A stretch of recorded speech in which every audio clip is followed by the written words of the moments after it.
Hello students, আজকের আমি তোমাদের সেট থিওরির কয়েকটা সিম্বলের সাথে পরিচয় যে করিয়েছিলাম, তো সেই বিষয়ে সিম্বলগুলো একটু ধারণাগুলো তোমাদের ক্লিয়ার করে দেবো। যেমন দেখো স্টুডেন্টস, তোমাদেরকে আগের দিন আমি বলেছিলাম এই সিম্বলটার নাম, এটাকে বলা হয় বিলং টু। আবার এটা গ্রিক শব্দ ইপসিলনও বলা হয়। এটাকে বলেছিলাম সাবসেট, অর্থাৎ কোনো সেটের সাবসেট যখন আমি বোঝাবো তখন এই সিম্বলটা দিয়ে বোঝাতে হবে। আর এটা হলো প্রপার সাবসেট। তো স্টুডেন্টস দেখো, আজকের আমি তোমাদের সিলেবাস ওয়াইজ পড়বে, তখন দেখবে যে মেম্বার্স, ইনক্লুশন, এই কথাগুলো থাকে। তো এই শব্দ দুটো হলো ইনক্লুশনের, মানে অন্তর্ভুক্তি সম্বন্ধ, মানে এই সাবসেট এবং প্রপার সাবসেট এটা হচ্ছে ইনক্লুশনের সম্বন্ধকে নির্দেশ করে। তাহলে স্টুডেন্টস, আমাদের এই ইনক্লুশনের রিলেশনটা বলতে কি বোঝাতে হবে? If A and B are sets such that every member of A is a also member of B, তাহলে এভরি মেম্বার অফ এ, এর যা মেম্বার, অর্থাৎ এর যদি মেম্বার হয় 1 2, এর যদি মেম্বার হয় 1 2, তাহলে every member of A is a also member of B, অর্থাৎ সেটা বিরও মেম্বার হবে। তখন আমরা বির মেম্বারের ক্ষেত্রে কি হবে? 1 2 3, তখন আমরা কি বলতে পারবো? Then we call A subset B. অর্থাৎ কিনা সাবসেটের ক্ষেত্রে বা ইনক্লুশনের ক্ষেত্রে বলতে গেলে বোঝায় এর যা মেম্বার থাকবে সেটা বির মধ্যে অন্তর্ভুক্ত হবে। আমরা দেখবো অনেক সময় এরকম দেখি যে এর মেম্বার আর বির মেম্বার, যে এর মেম্বার বির মেম্বারের মধ্যে অনেক সময় দেখবে তোমরা, আমরা স্টুডেন্টসের খাতায় কিরকম দেখি যে এ সাবসেট বি বলতে কিরকম বোঝাচ্ছে, যে এ মনে করে নাও 1 2 আর বি আছে 1 2 3। সে যখন পরীক্ষার সময় করছে তখন সে কি লিখছে জানো তো? সে লিখছে যে 1 2 এরকম একটা দিচ্ছে, দিয়ে 1 2 3 এরকমই দিচ্ছে। তাহলে কি হলো? যে এ কিন্তু বি আর মেম্বার হলো না, এ ইনক্লুশন বি হলো না, এ বিলংস টু বি হয়ে গেল, অর্থাৎ এর মেম্বার বির মধ্যে অন্তর্ভুক্ত হয়ে গেল। এইটা যেন না হয়, এইটা তোমরা মাথায় রাখবে। কারণ আমি সাবসেটের সংজ্ঞাতেই তোমাদের বললাম যে এভরি মেম্বার অফ এ, যদি দুটো set A and B, if A and B are a sets and every member of A is also member of B, মানে এর যা মেম্বার আছে সেটা আরো কার মেম্বার হবে? বিরও মেম্বার হবে। এবং এটাও হতে পারে যে এর মেম্বারের সাথে বির member is with identical with B, অর্থাৎ A is identical with B, মানে এর the member of A is with identical with the member of B, সেটাও কিন্তু সাবসেটের ক্ষেত্রে বোঝায়। অর্থাৎ এর মেম্বারের সাথে বির মেম্বারের কোনো রকম ফারাক থাকবে না সাবসেটের ক্ষেত্রে। আর কি, এর যা মেম্বার হবে সেটা অবশ্যই বি এরও মেম্বার হবে। মানে এরকম নয় যে এর এই মেম্বারটা গিয়ে বি সেটের মধ্যে বিলং করবে। যখনই এস মেম্বার বি সেটের মধ্যে বিলং করবে, দেখো এই সেটটাকে ধরে তুমি যদি আরেকটা সেটের মধ্যে ঢুকিয়ে দাও তখন সেটা হয়ে গেল বিলংস টু। এইটা কিন্তু ছেলেমেয়েরা পরীক্ষার সময় খুব ভুল করে, এবং বহু টিচার কিন্তু দেখেছি এরকম ভাবে করতে বলে ছেলেমেয়েদের, অর্থাৎ কিনা এ সেটটাকে সাবসেট বলতে বির মধ্যে ঢুকিয়ে দিল। তখন কি হয়ে গেল? কারণ আমরা জানি রিলেশনটা, সাবসেট রিলেশনটা হচ্ছে ট্রানজিটিভ। অর্থাৎ ট্রানজিটিভ কেন বললাম? অর্থাৎ দেখো, আমি যদি বলি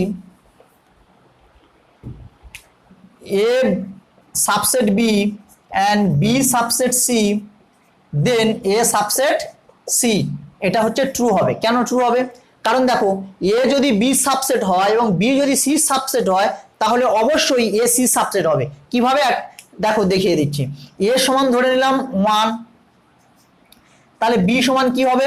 এ সমান আমি ধরলাম দ্য সেট অফ 1, বি সমান তাহলে কি হচ্ছে 1 2, কারণ the every member of A is also a member of B. তাহলে এ যদি হয় বি, তাহলে বি সাবসেট সি বলতে বোঝাবে সির মেম্বার সমান ধরে নাও তুমি 1 2 3।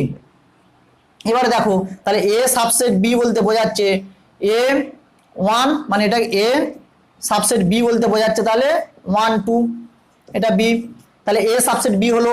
আবার দেখো, বি সাবসেট সি বলতে বোঝাচ্ছে 1 2, বি সাবসেট সি হচ্ছে 1 2 3, এটা সমান সি। তাহলে দেখো, এ সাবসেট সি বলতে তোমার কি বোঝাচ্ছে? এ সমান আছে 1 সাবসেট সি বলতে বোঝাচ্ছে 1 2 3। তো দেখো তো স্টুডেন্টস যে এই ওয়ানটা সির মধ্যে রয়েছে কিনা, অর্থাৎ এই ওয়ানটা সির মধ্যে রয়েছে কিনা। তার মানে কি দেখো এ সাবসেটের ক্ষেত্রে এর যা মেম্বার সেটা সি এরও মেম্বার হবে, তাহলে সেক্ষেত্রে কি হলো এ সাবসেট সি আমরা এই কথাটা বলতে পারি। কিন্তু বিলংস টু ক্ষেত্রে বা ইপসিলন যে সিম্বলটা আমরা দিয়ে করেছিলাম যখন বিলং টুর ক্ষেত্রে এটা হয় না, কেন না তখন এই বিলংস টুর যে মেম্বারটা মানে এর মেম্বারটা সির মেম্বারের মধ্যে অন্তর্ভুক্ত হতে পারে না। তো সেক্ষেত্রে আমরা কি করেছিলাম যে বলেছিলাম এ বিলংস টুর ক্ষেত্রে এটা রিলেশনটা ট্রানজিটিভ নয়, আর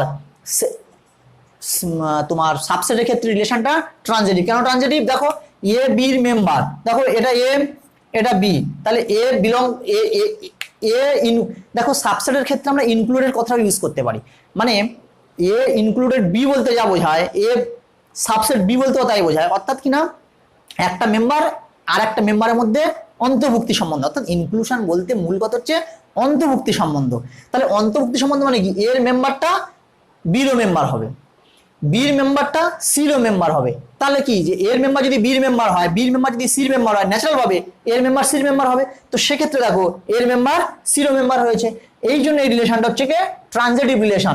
তো এই কারণে আমি তোমাদের দেখালাম এই ভুলটা তোমরা কখনোই করবে না যে এর মেম্বার 1 2 বলতে এবং বির মেম্বার 1 2 3 মানে কখনোই এটা করবে না যে the set of 1 2 is the set of 1 2 3, মানে 1 2 3 সেটের মধ্যে যেন the set of 1 2 টা মানে বিলং না করে যায়, ইনক্লুডেড হবে, মানে এটার ইনক্লুশন। অর্থাৎ ইনক্লুশনের বা ইনক্লুডেড সম্বন্ধের ক্ষেত্রে কিন্তু কখনোই তোমরা বিলংস টু মেম্বারশিপের সম্বন্ধকে টেনে আনবে না। তাহলে মেম্বারশিপের সম্বন্ধের ক্ষেত্রে এটা টোটালটা তখন হয়ে যাবে কি যে 1 2 একটা মেম্বার এবং তারপরে 2 3 4 যা আছে সেটা একটা মেম্বার। তাহলে এই 1 2 তখন একটা মেম্বারে পরিণত হয়ে যাবে, কিন্তু এখানে এটা মেম্বার না, এখানে 1 একটা মেম্বার, 2 একটা মেম্বার, 3 একটা মেম্বার, এখানে তিনটে মেম্বার হয়ে গেল। তাহলে সেট অফ 1 2 যেমন হচ্ছে কি একটা মেম্বার এবং এটা ইটসেলফ এর সেট, মানে এই 1 2 সেটটা হচ্ছে কি ইটসেলফ এর সেট হয়ে গেল।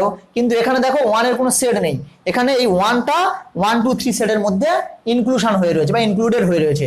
সেই কারণে বলছি যে সাবসেটের ক্ষেত্রে কি হয়, সাবসেটের যেহেতু ইনক্লুশনের সম্বন্ধ, তাহলে সেক্ষেত্রে আমরা এটা বলতে পারি যে এ সাবসেট বি বলতে বোঝাচ্ছে যে the member of A is also a member of B.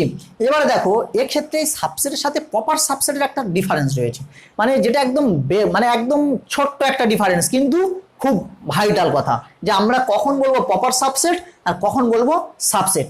দেখো এ সাবসেট বি যদি হয় কিন্তু এ আইডেন্টিক্যাল উইথ বি যদি না হয়, তখন আমরা বলতে পারবো যে এ ইজ এ, তখন আমরা বলতে পারবো যে A is a proper subset of B. অর্থাৎ প্রপার সাবসেটের ক্ষেত্রে এ বির সাবসেট হবে, কিন্তু এ আর বি আইডেন্টিক্যাল যখন হবে না তখন আমরা তখন তাকে বলতে পারবো যে then we call A is a proper subset of B.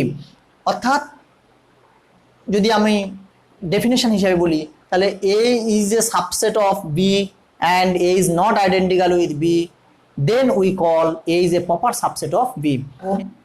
সাবসেটের ক্ষেত্রে কি বললাম যে সাবসেট কিন্তু তোমার আইডেন্টিটি মানে আইডেন্টিক্যালের সম্বন্ধকেও মিন করে। অর্থাৎ আমার এর যদি মেম্বার হয় 1 2, বিরও মেম্বার যদি থাকে 1 2, তাহলে আমি এ সাবসেট বি বলতে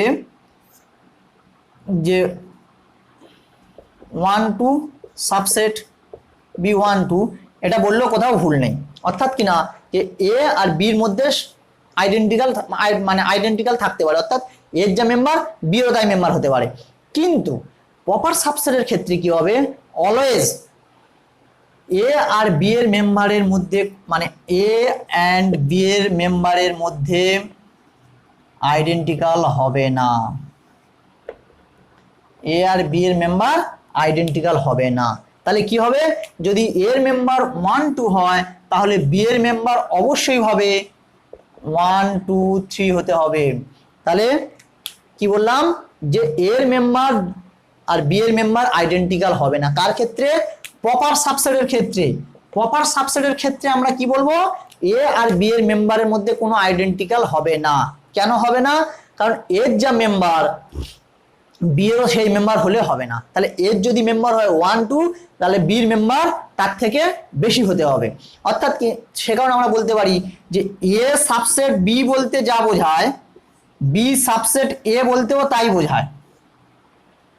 বোঝাতেই পারে, কিন্তু এ প্রপার সেট বি বলতে যা বোঝায় বি প্রপার সেট এ বলতে তাই বোঝাবে না। এ প্রপার সেট বি বলতে যা বোঝাবে বি প্রপার সেট এ বলতে তা বোঝাবে না।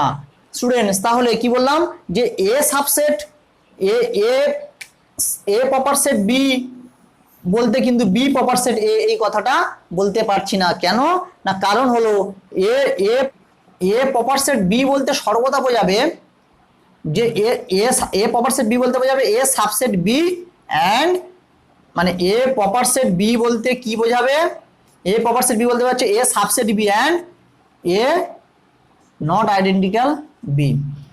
এইটা হচ্ছে গিয়ে তোমার প্রপার সেটের ডেফিনেশন। অর্থাৎ এ প্রপার সেট বি বলতে এ সাবসেট বি, অর্থাৎ এর যা মেম্বার বিরও তা মেম্বার হবে, কিন্তু এর আর বির মেম্বারের মধ্যে কোনো আইডেন্টিটির বা আইডেন্টিক্যাল সম্বন্ধ থাকবে না। কেন থাকবে না, কারণ এর মেম্বারের সাথে বির মেম্বার যখনই ফারাকটা হবে তখন আমরা তাকে বলবো প্রপার সেট। অর্থাৎ প্রপার সেটের বোঝার ক্ষেত্রে সব থেকে যেটা সুবিধা হলো, যখন তোমরা দেখবে যে এর মেম্বার সমান 1 2 লিখলে আর বির মেম্বার, তখন তোমাকে লিখতে হবে অবশ্যই 1 2 3 এই রিলেশনটা। তাহলে এ সমান 1 2 বি সমান 1 2 3, এক্ষেত্রে আমরা কি বলতে পারি, এক্ষেত্রে আমরা বলতে পারি না যে এ সাবসেট বি, এটাও বলতে পারি তো। তাহলে এটা এ সাবসেট বি বলতে এই যে কথাগুলো লিখেছি এটাও ঠিক যে এর মেম্বার 1 2 এবং বি মেম্বার 1 2 3।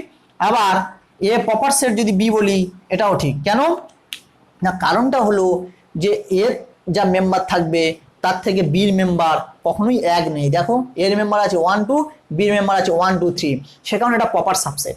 অর্থাৎ প্রপার সাবসেটের ক্ষেত্রে এর মেম্বারের সাথে বির মেম্বারের কোনো আইডেন্টিক্যাল থাকবে না, অর্থাৎ এক হবে না। সেই কারণে আমরা কি করছি, বি প্রপার সাবসেট এ বলতে পারছি না। কেন না, দেখো এ সাবসেট বি বলতে পারি, বি সাবসেট এও বলতে পারি, কিন্তু এ প্রপার সেট বি বলা মানে বি প্রপার সেট আর এ বলতে পারবো না।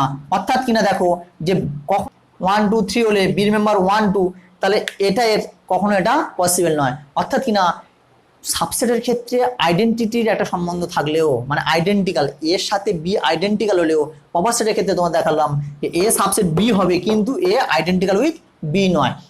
এই কথাটুকুই শুধু মাথায় রাখো যে সাবসেটের ক্ষেত্রে আমরা এরও যা মেম্বার বিরও তাই মেম্বার হতে পারে, বা এর মেম্বারের থেকে মানে এর যা মেম্বার আছে সেটা বির মেম্বারের মধ্যে অন্তর্ভুক্ত থাকবে, সেক্ষেত্রে বির মেম্বার একটু বেশি হতে পারে।